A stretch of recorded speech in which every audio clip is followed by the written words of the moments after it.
menjelaskan tentang hadis Nabi nanti di akhir zaman. Syajar wal Hajar itu berkata, ya Muslim, ya Abdullah, hadza Yahudiyun khalfi.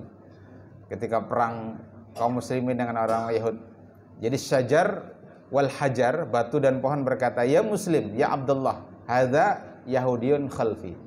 Jadi kata beliau, ini ngomong-ngomong hakiki tadi ya, kata beliau, ini adalah hakiki, hakikian, laisa majazian.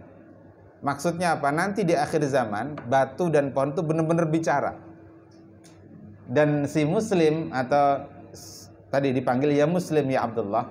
Kalau sebagian itu menjelaskan itu maksudnya Imam Mahdi. Itu memahami bahasa batu dan bahasa pohon. Jadi itu bukan majazi, tapi betul-betul pohon dan batu itu bicara. Nah itu. Ini ngomong-ngomong masalah hakiki tadi ya. Panjang tuh ceritanya kalau masalah hakiki. Nanti kalau dalam ilmu usul fikih ada yang namanya haqiqah lughawiyah, ada haqiqah syar'iyyah, ada haqiqah urfiyah. Nah, lawannya haqiqah nanti majaz. Nah, majaz itu macam-macam. Baik, ini jadi kemana-mana ini ya. Sudah. Lalu kemudian, sebagaimana para ulama, kitab Bidayatul Hidayah ini dimulai dengan basmalah. Bismillahi Ar-Rahmani Ar-Rahim. Nah, kitab Bidayatul Hidayah ini ada syarahnya. Nanti antum terserah apakah milih kitab matannya Bidayatul Hidayah atau syarahnya. Kalau matannya itu hanya matannya, karangan Imam Al-Ghazali. Kalau syarahnya itu ada matan plus syarahnya. Syarah itu artinya luas, perluasan. Alam nasyrah laka sadrak. Bukankah telah kami luaskan laka bagimu Muhammad sadroka, dadamu. Jadi syarah itu memperluas. Nah, di antara syarahnya itu adalah kitab Muraqil Ubudiyah, karangan Syekh Muhammad Nawawi Al-Bantani Asy-Syafi'i, ulama dari Banten, dari Jawa, yang merantau ke Mekah, Madinah. Sempat pulang ke Banten, tapi kondisi Indonesia sedang tidak baik-baik saja. Belanda POC masuk saat itu, akhirnya beliau balik lagi. Nah, lalu nanti beliau mendidik dua murid beliau. Yang pertama adalah Syekh Hasyim Asy'ari, Hadratus Syekh Hasyim Asy'ari, pendiri Nahdlatul Ulama, dan yang kedua adalah Kiai Haji Ahmad Dahlan, pendiri Perserikatan Muhammadiyah. Jadi ini satu guru asalnya. Gurunya namanya Syekh Nawawi Al-Bantani. Nah, Syekh Nawawi Al-Bantani itu seorang yang alim. Beliau itu banyak mengarang kitab syarah. Nah, Ustadz beberapa membacakan kitab Syekh Nawawi Al-Bantani. Malam Senin itu ada majelis kitab Bahjatul Wasail bi Syarhi Masail.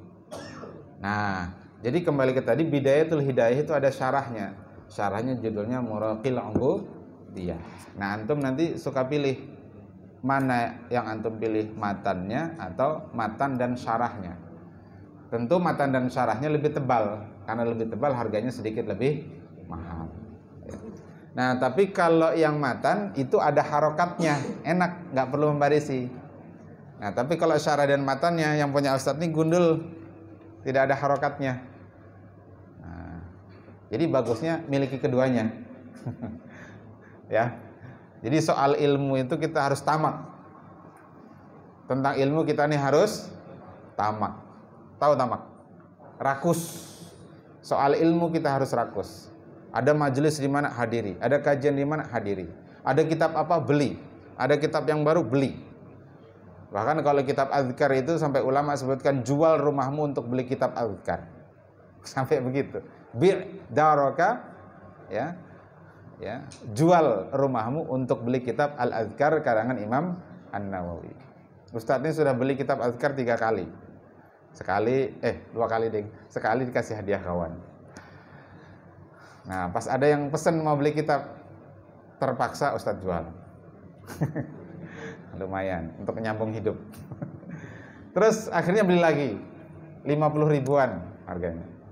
Tapi lihat covernya Ustadz kurang puas. Nah, sekarang ada teman lagi nawari, covernya bagus, isinya bagus, dari penerbit yang bagus. Penerbit yang bagus itu namanya penerbitnya Darul Minhaj. Harganya lumayan, 210.000. Yang tadi 50 ribuan aja, ini 210.000, 4 kali lipat. Sampai ongkirnya, jadi 300-an ribu. Tapi intinya begitulah ya. Kalau bisa beli kitab, ada yang baru yang menarik beli, ada yang baru menarik beli, ada yang lebih bagus beli. Nah, gitu. Intinya untuk ilmu itu kita harus rakus. Biar aja nggak punya sofa, atau punya sofa yang murahan di rumah nih ya. TV, biar aja TV tabung, nggak usah yang LCD, LED, ya kan? Yang tabung yang murahan aja, nggak usah yang sekian inci, nggak usah. Itu bukan tradisinya ulama, itu bukan tradisinya penuntut ilmu. Penuntut ilmu itu dalam hal dunia dia zuhud, tapi dalam hal ilmu dia rakus. Begitu. Jelas ini? Jelas ya? Nah. Baik, tadi kembali ke bismillah. Bismillahirrahmanirrahim. Nah, di sini sedikit Ustadz ulas syarahnya. Jadi bismillahirrahmanirrahim itu ternyata terdiri dari 4 kata. Kalimatul basmalah arba'.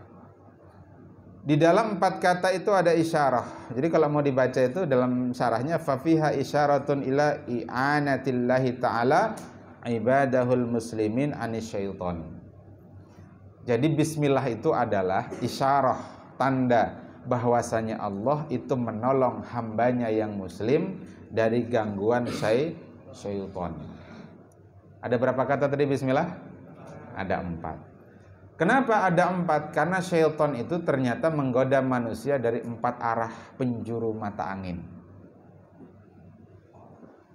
Berapa arah tadi? 4. Ya, kalau ngaji dengan santri harus sering ditanya begitu, Ustaz. Kalau di masjid ngaji begitu nanti protes jamaah. Nah, kalau santri ya ditanya-tanya gitu nggak apa-apa ya. Ya, namanya juga santri. Ya. Allah Ta'ala berfirman dalam suratul A'raf ayat 17, la'atiyannahum min baini aidihim wa min khalfihim wa an aymanihim wa an syama'ilihim. Jadi sungguh syaitan itu nanti akan mendatangi kalian, mendatangi hakikah. Hakikat ini namanya. Luar biasa ini ilmu hakikat. Jadi yang lain masih syariat, dia sudah hakikat. Mana tidak orangnya? Masya Allah. Tabarakallah. Mana batuknya mina lain? Ada sesuatu kan? Oh hakiki ya? Ya hakiki. Sungguh syaitan itu akan mendatangi mereka mim baini aidihim, dari sisi depan mereka. Nah, syaitan tadi goda dari depan. Wa min khalfihim, kemudian dari belakang mereka. Wa an aimanihim, lalu dari sisi kanan mereka. Wa an syama'ilihim, lalu dari sisi kiri mereka. Jadi 4 arah penjuru mata angin. Di mana saja tadi? Depan. Kemudian belakang. Kemudian kanan, kemudian kiri. Itu makanya kalau sholat sendirian, sholat munfarid itu susah khusyuknya. Kenapa? Syaitannya full dari 4 arah. Tapi kalau sholatnya berjamaah, rapat begini, syaitannya nggak bisa masuk. Ya nggak? Pernah sholat sendirian? Nah, lebih banyak berjamaah kan pada sendirian? Lebih khusyuk mana, berjamaah apa sendiri? Ini kalau sholat fardu loh ya, sholat fardu. Kalau sholat sunnah secara umum ya, sunnahnya adalah sholat sendiri. Kecuali sholat-sholat tertentu. Sholat apa yang dianjurkan berjamaah? Sholat sunnah yang dianjurkan berjamaah sholat apa? Sholat tarawih, terus di bulan Ramadan ya, terus Idul Fitri, Idul Adha, Istisqa. Nah, itu. Tapi kalau salat rawatib itu dianjurkan sendiri. Salat duha dianjurkan sendiri. Boleh tidak berjamaah? Boleh untuk tujuan takdiban, untuk tujuan pengajaran. Jadi kalau siswa di sekolahan dalam satu kelas, kalau nyuruh sholat duha masing-masing kada tegawi, boleh saja gurunya mengimami supaya murid-muridnya ikut salat duha. Tapi yang afdal tetap sendirian. Jadi kalau sudah bisa mandiri, biarkan mandiri. Gitu ya. Nah, kembali tadi. Kalau salat kita itu berjamaah lebih khusyuk. Kenapa? Syaitannya nggak bisa ganggu. Karena tadi syaitan itu mengganggu dari 4 arah penjuru mata angin. Lalu bagaimana kita menjaga diri dari gangguan syaitan? Bacalah Bismillahirrahmanirrahim. Berdasarkan penjelasan dari Syekh Nawawi Al-Bantani. Baik, kemudian intinya saja juga. Kemudian juga kata beliau, wa isyaratun ila anna ma'asiya al-mu'minina fi arba'ati aujah. Ini juga ada isyarat bahwa maksiat yang dilakukan seorang mukmin itu bisa dari 4 keadaan. Fil sirri wa alaniyati wal laili wan nahari. Jadi orang itu bermaksiat bisa dalam 4 keadaan. Pertama fisir. Sir itu artinya apa? Saat sendirian. Nah, ini paling banyak tuh sendirian. Pas di rumah, sorangan, di kamar, mengikuti HP, lalu kemana-mana. Oleh YouTube kan, YouTube itu kita sekali buka sesuatu direkomendasi yang lain, ya kan? Dan di YouTube itu yang paling ngeri biasanya video short, video pendek. Kan di YouTube tuh ada yang video short, yang digeser, geser. Dia nyuruh tuh geser. Nanti macam-macam yang kelihatan, betul tidak? Nah, jadi ketika sendirian itu syaitan bersabda. Yang kedua, alaniyah, dalam keadaan terang-terangan membuli kawan dibuli. Tahu membuli? Nah, terang-terangan menyambati kawan.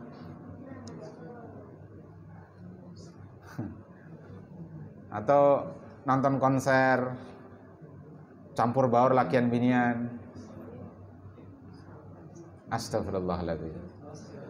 Terus apalagi? Nembak. Menembak seorang wanita pas tanggal 14 Februari. Namanya Valentine Day. Makan coklat. Itu kalau di negara-negara Eropa kan biasanya pas Valentine Day itu diisi dengan acara ciuman massal. Makanya Ustadz Abdul Somad sebutkan Valentine Day itu adalah hari zinah internasional. Jadi jangan ikut merayakan ya. Jadi ada maksiat yang dilakukan secara terang-terangan. Kemudian maksiat itu bisa dilakukan siang, juga bisa dilakukan malam hari. Jadi 4, ketika sendirian, ketika dalam keramaian, ketika di siang hari, dan ketika di malam hari. Tapi biasanya maksiat itu banyak malam hari. Biasanya. Karena memang syaitan itu keluarnya malam hari. Tuh lihat itu, jam 3, jam 4 tuh masih ada yang kelayapan di bundaran Sabilal Muhtadin. Bisa, kalau bermobil bisa disinggahinya tuh. Boleh ceramah kan sudah memacul kupiah dah, dianak disinggahinya. Sekalinya menawarkan dirinya. Masang kupiah. Pak Haji kah? Aja kenapa Pak Haji ya? Ulun mau ambil barakahnya gratis jalan ke sentian. Jadi tawarinya juga.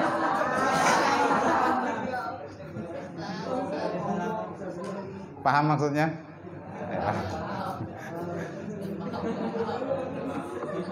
Di HB itu kan kilometer 5. Ulun dapat cerita dari Guru Mulkani. Ya. Malam-malam Pak, kada buku piah nih yang datang nih.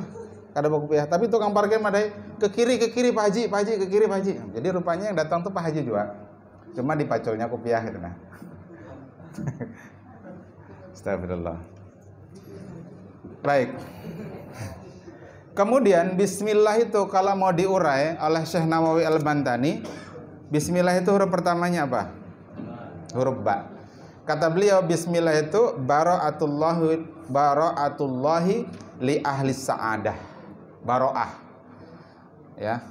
Terbebasnya seseorang, terjaganya seseorang ya bagi li ahli sa'adah, bagi orang yang menjadi ahli kebahagiaan. Kemudian setelah ba apa? Sin. Sin itu satrullahi ala ahlil jahalah. Sinnya itu satru. Satru itu artinya disater, dilindungi Allah bagi pelaku, bagi orang yang jahalah, orang yang bodoh. Kemudian setelah itu apa? Mim. Mim itu apa? Mahabbatullah li ahlil Islam. Allah itu cinta, mahabbah kepada orang-orang Islam. Selanjutnya apa? Alif. Alif. Allah kan alif dulu. Allah itu, alif itu adalah ulfatuhu, ulfah. Ada orang artinya ulfah? Maria ulfah. Nah, ulfah itu artinya kasih sayang Allah. Kemudian lam. Lam itu apa? Latif, kelembutan Allah. Nah, dan seterusnya nih. Ini kalau diurai bismillah aja bisa sampai subuh. Baik. Jadi sedikitlah kita. Tadi baca bismillah. Belum lanjutkan sedikit. Wa qala Syekhu al-Imamul Alimu al-Allamahu Hujjatul Islam wa Barakatul Anam Abu Hamid Muhammad bin Muhammad Al-Ghazali At-Tusi qaddasahullahu wa ruhahu wa nawwara dharihahu amin. Jadi berkata Syekh Al-Imam Al-Alim Al-Allamah. Kalau alim itu pintar, berilmu. Tapi kalau allamah itu ilmunya luas, ya, lebih luas. Dia sighah mubalaghah kalau dalam ilmu nahwu. Hujjatul Islam. Nah, beliau itu gelarnya, laqabnya Hujjatul Islam. Kalau dalam ilmu bahasa Arab namanya laqab Hujjatul Islam. Kenapa disebut Hujjatul Islam? Hujjatul Islam itu orang yang memahami, menguasai hadis-hadis Nabi dalam jumlah yang banyak, dan hanya sedikit tidak pahamnya, luputnya cuma sedikit. Ya, lam yafuthu minha illa yasir. Nanti dalam ilmu hadis ada lagi namanya al-hafidh. Jadi kalau muhaddis, al-hafidhnya di depan. Kalau penghafal Quran, al-hafidhnya di belakang. Ustadz hakiki al-hafidh.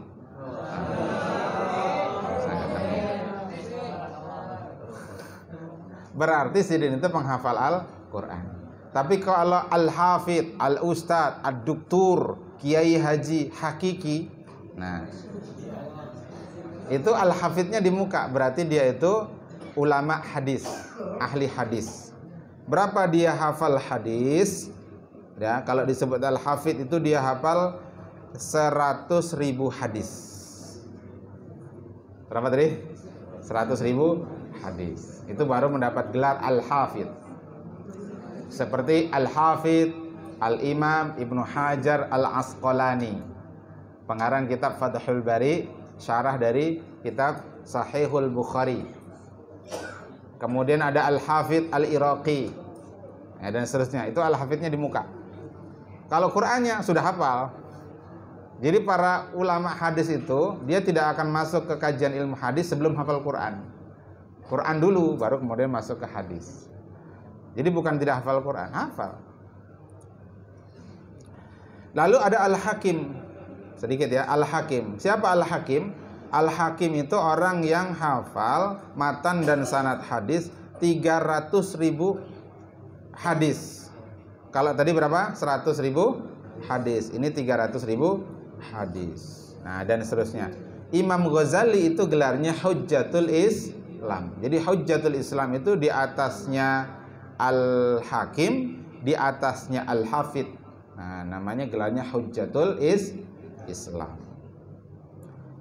Siapa kunyah beliau? Kunyah beliau itu Abu Hamid. Abahnya Hamid. Ada sini namanya Hamid? Boleh angkat tangan? Hamid. Nah, Hamid itu artinya orang yang memuji. Kalau Mahmud itu orang yang dipuji. Sama dengan Muhammad. Tapi kalau Muhammad itu pujiannya berlimpah-limpah. Kalau Mahmud dipuji, kalau Muhammad banyak dipuji, berlimpah pujian. Itu Muhammad. Jadi beliau kunyahnya Abu Hamid. Lalu nama beliau siapa? Muhammad. Siapa namanya? Muhammad. Lalu ayah beliau namanya juga Muhammad. Kakek beliau namanya Muhammad. Jadi siapa tadi namanya? Abu Hamid Muhammad bin Muhammad bin Muhammad. Ini Ustadz ulang supaya antum langsung hafal. Ini ngaji ke santri ya begini, santai gitu kan. Ya, tapi kalau ngaji di masyarakat nggak begini. Ini uslubnya harus dibedakan. Siapa tadi namanya? Abu Hamid Muhammad bin Muhammad bin Muhammad, baru Al-Ghazali. Bisa dibaca Al-Ghazali, bisa dibaca Al-Ghazali. Jadi dengan takhfif zai atau tasydid zai. Jadi bisa dua cara baca tadi ya, apa? Ghazali, bisa Ghazali. Kemudian At-Tusi, At-Tus, karena beliau itu dari kampung Tus. Lalu berdoa penulis kitab, qaddasahullahu ruhahu, semoga Allah mensucikan ruh beliau, wa nawwara dharihahu, lalu menerangi kubur beliau. Amin Allahumma amin. Nah, sampai di sini dulu pengantar, bicara pengantar. Karena antum belum punya kitabnya. Kalau antum sudah punya kitabnya, ayo kita ngebut. Jadi antum megang kitabnya, Ustadz membacakan. Ingat tadi adabnya, letakkan di atas meja, lalu didobit. Mendobit itu mengharokati yang belum ada harokatnya. Ya. Kemudian kalau ada kata-kata baru, mufradat baru, kosakata baru, kasih di bawahnya artinya, ya. Supaya nanti kalau antum membacakan kitab ini, antum nggak perlu lagi buka-buka komus. Ini berdasarkan dulu yang disampaikan guru saya begini. Nah, gitu. Jadi adab santri, tangannya sibuk mendobit, matanya sibuk memandang gurunya atau kitabnya, ya, dan tidak sibuk ngobrol dengan santri yang lain. Karena ketika antum ngobrol dengan santri yang lain lalu guru antum tidak ridho, itu awal dari ketidakberkahan ilmu. Ya. Jadi kalau sampai ustadznya sudah kada seneng, antum biar alim bagaimanapun, profesor doktor, tapi bisa jadi ilmunya tidak berkah. Jadi biar ilmu itu sedikit tapi berkah. Dari mana diperoleh keberkahan ilmu? Di antaranya karena ridho syekh, keridhaan guru. Jadi jangan sampai membuat guru antum tidak senang. Mungkin guru antum diam, tapi dia menyimpan. Nah, kan di sini ustadz mungkin nggak enak negur. Ada ustadz Nasir, ada ustadz yang lain. Beda kalau di kelas terbatas, kada asaan menegur. Tapi ini karena di musola, apalagi di live begitu kan, mungkin nggak enak negur, tapi menyimpan di hati. Begitu guru itu menyimpan di hati, nah itu ilmu menjadi tidak berkah. Jadi tolong dijaga adab majlis, begitu ya. Mudah-mudahan bermanfaat. Hadza akhiruhu wa sallallahu ala sayyidina Muhammadin sallallahu alaihi wasallam. Kita berdoa dengan doa yang diajarkan Nabi, subhanakallahumma bihamdik asyhadu an la ilaha illa anta astaghfiruka wa atubu ilaik. Hadanallahu wa iyyakum ajma'in wal 'afu minkum. Assalamualaikum warahmatullahi wabarakatuh.